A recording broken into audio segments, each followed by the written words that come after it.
आदरणीय गोपाल जी, मेरी बात सुन लीजिए। मुसलमान दिखे, जहां भी कोई बांग्लादेशी मुसलमान दिखे, केवल वही इलाज कीजिए। उसी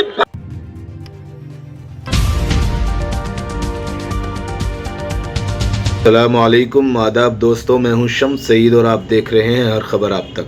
दोस्तों, जो खबर आज आपसे साझा करने वाला हूं और शेयर करने वाला हूं वो राजस्थान के जयपुर से जुड़ी है। दरअसल जयपुर से एक हिंदू महापंचायत या हिंदू महासभा कुछ इस तरह का प्रोग्राम हुआ है जिसमें बांग्लादेशी हिंदुओं के ताल्लुक से बातें की गई हैं, लेकिन उसके साथ साथ ही इस्लाम के बारे में, मुसलमानों के बारे में और ख़ास तौर से कुरान शरीफ के बारे में बहुत कुछ अभद्रता की गई है। साफ तौर पर कुरान को गलत कोट किया गया है और उसके गलत उल्टे सीधे मतलब निकाल कर कुरान के बारे में उल्टी सीधे बातें की गई हैं। कुरान के ताल्लुक से गुस्ताखी करने का और बेहुरमती करने का जो वीडियो से निकलकर सामने आया है और सोशल मीडिया पर गर्दिश कर रहा है, लगातार इस तरह की नफ़रत आमेज़ स्पीच और नफ़रत आमेज़ बयानबाजी कुछ शरारती तत्वों द्वारा देश भर में उन्माद फैलाने के लिए, देश भर में जो भाईचारा है और जो आपसी ब्रदरहुड है उसको ख़त्म करने के लिए लगातार इस तरह की स्पीचेस और बयानात निकलकर सामने आते रहे हैं। अभी ये ताज़ा तरीन मामला जयपुर के रामगंज का बताया जा रहा है, जहां पर इन्होंने हिंदू मुस्लिम भाईचारे के ऊपर उल्टी सीधी बयानबाजी की है और मुसलमानों के बारे में और कुरान के बारे में ये इन्होंने उल्टी सीधी बयानबाजी के साथ साथ अभद्रता की है, अपनी गलत भाषा का प्रयोग किया है। आप ज़रा ये वीडियो देखिए और ख़ुद अंदाज़ा कीजिए कि किन किन बातों का ये जो अपनी ज़बान से निकाल रहे हैं, कुरान के बारे में, इस्लाम के बारे में, नऊज़ुबिल्लाह और पता नहीं कौन कौन सी बातों को ये कह रहे हैं। आप ज़रा ये वीडियो देखिए। आदरणीय गोपाल जी, मेरी बात सुन लीजिए। जो कुछ बांग्लादेश में इस समय हो रहा है, यही इस्लाम की सच्चाई है। किसी की हिम्मत नहीं पड़ी बोलने की। यही इस्लाम है, यही कुरान है। और आप क्या समझते हैं बांग्लादेश में हो रहा? इस जयपुर की किसी भी मुसलमानों की बस्ती में हिंदू सुरक्षित नहीं है। ये रामगंज मार्केट, इसमें कभी भी कोई भजन संध्या आप आराम से नहीं कर सकते, एक मार्च नहीं निकाल। वहां होने वाले अत्याचारों को बंद करने का एक ही तरीका है और कोई तरीका नहीं। 2 करोड़ बांग्लादेशी मुसलमान इस देश में आवारा कुत्तों की तरह घूम रहे हैं।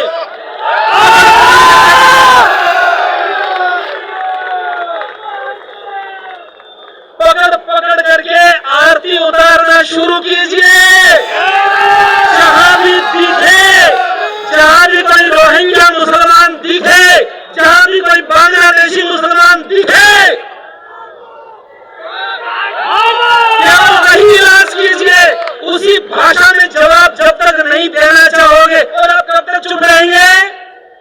आप जानते हो ये जिहादी तत्व अभी चुप क्यों है?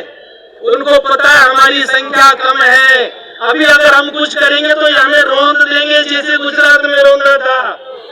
लेकिन 2000 और 2030 और 2040 के बीच में भाइयों, जो आप सोच रहे हो ऐसा कुछ नहीं होने वाला। न तो आपको कोई वकील मिलेगा, न आपको कोई सरकार मिलेगी। उस समय पुलिस उनकी होगी, सरकारें उनकी होगी, क्योंकि आप तो हम दो हमारे दो और वो हम 5 हमारे 25। अरे तुम वोटों में मुकाबला नहीं कर सकते तो आप उनसे युद्ध करेंगे।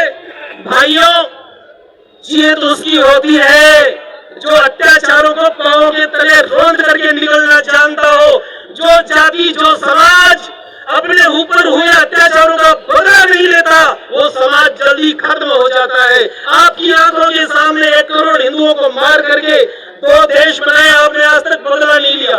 पद्मिनी ने 12,000 महिलाओं के साथ जोहर किया, आपने बदला नहीं लिया। कश्मीर से 5 लाख हिंदुओं को मार करके भगा दिया, आपने बदला नहीं लिया। इसी के ये सब परिणाम है। और बदला लेने का परिणाम क्या होता है मैं आपको बताता हूं। गुजरात में इन लोगों ने अपना उत्पात किया, एक ट्रेन जलाई, वहां के हिंदुओं ने मुंह तोड़ जवाब दिया। आज तक किसी कटपीस की औकात नहीं हुई। अगर आप चाहते हो कि आपकी आने वाली नस्लें बचे,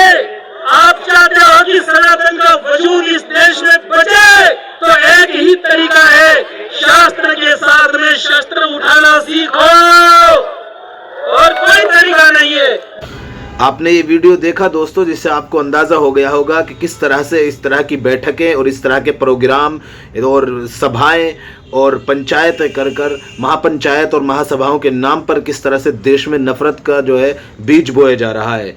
कुछ शरारती तत्व इस तरह के बीज बोने का काम करते हैं और कुछ तथाकथित नेता इन पर अपनी रोटियां सेक कर अपनी नेतागिरी और अपनी सियासत चमकाने की पूरी कोशिश भी करते हैं, और कुछ लोग तो इसमें कामयाब भी हो जाते हैं और अपनी रोटियां सेक कर आगे बड़े और बड़े ओहदों पर पहुंच जाते हैं। आप अंदाज़ा कीजिए कि जब देश भर में पूरा अफरा तफरी का माहौल है, जगह जगह पर इस तरह की वारदात निकल कर सामने आ रही हैं और जगह जगह से इस तरह की चीज़ें निकल कर सामने आ रही हैं। दिल्ली से लगातार एक जो है बीजेपी के पार्षद बताए जा रहे हैं, वो जगह जगह पर जाकर मुसलमानों को हरेस करते हैं, और जयपुर में जो बाबा हैं बाल मुकुंद आचार्य, वो जगह जगह पर जाकर मुसलमानों के छोटे छोटे शॉप और छोटे छोटे रेहड़ी पटरी वालों को हरेस करते हैं। ऐसा लोग कहते हैं जो उनकी वीडियोस को डालते हैं कि उनको हरेस कर रहे हैं, जगह जगह जाकर उनसे पूछताछ कर रहे हैं जैसे उनको सरकार ने लाइसेंस दे रखा है।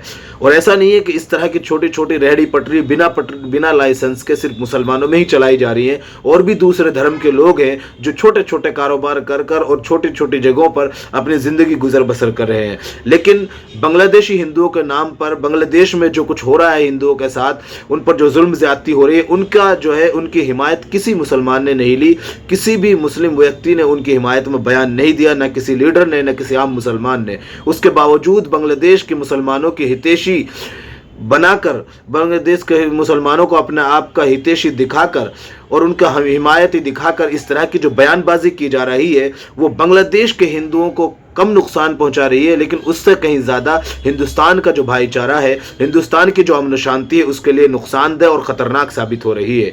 आपने ये वीडियो देखा तो आपको अंदाज़ा हो गया होगा, और ऐसी बहुत सारी वीडियोज़ हैं जो सोशल मीडिया पर गर्दिश करती रहती हैं, आती हैं चली जाती हैं बाज़ दफ़ा, लेकिन इन तमाम तर चीज़ों को जो लोग वहाँ पर बैठते हैं, उनके प्रोग्रामों में बैठते हैं, उन प्रोग्रामों की स्पीचेस को सुनते हैं, उन सबके जहन पर क्या असर होता है, आप इसका अंदाज़ा इनके अल्फाज से, इनके शब्दावली से, इनकी जो भाषा शैली है, उससे आप बहुत अच्छी तरह से अंदाज़ा कर सकते हैं कि किस तरह से लोगों पर ये प्रभाव कर रहा है और असरअंदाज हो रहा है। जगह जगह कर जो है नाम देखकर, अल्लाह बोलने पर किस तरह की चीज़ों को जय श्री राम बुलवाने के मामला और ऐसी घटनाएं निकल कर सामने आ रही हैं जो अपने आप में निंदनीय है। और बांग्लादेश में भी जो कुछ हो रहा है हिंदुओं पर, वो भी जुल्म सितम जो भी हो रहा है वो भी निंदनीय। तस्वीरों में इतना ही दोस्तों, आगे फिर मुलाकात होगी आपसे किसी ऐसी खबर के साथ। तब तक के लिए जय हिंद, धन्यवाद।